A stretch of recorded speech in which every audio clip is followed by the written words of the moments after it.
સુરેન્દ્રનગર જિલ્લાના દસાડા તાલુકાના પાટડીથી અમદાવાદ તરફ જઈ રહેલ સાણંદ ડેપોની બસને સાણંદ પાસે અકસ્માત નડ્યો હતો।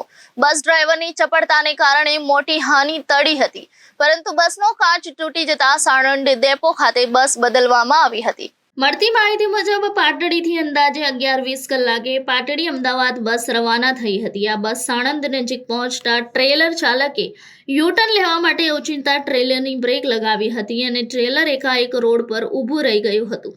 આથી પાછળથી આવતી પાટડી અમદાવાદ પાટડી બસના ચાલકે ચપળતાથી બસની બ્રેક લગાવી દીધી હતી। બસ ચાલકની ચપળતાને લીધે મોટી હાનિ ટળી હતી, પરંતુ બસના આગળના કાચને નુકસાન થવા પામ્યું હતું। બનાવ બનતા મુસાફરો ગભરાઈને નીચે ઉતરી ટ્રેલર ચાલકનો ઉધડો લીધો હતો।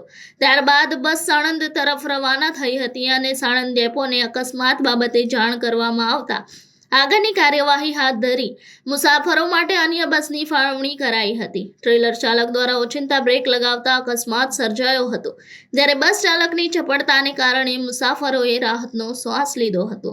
Bureau report Janadesh news, Surendranagar.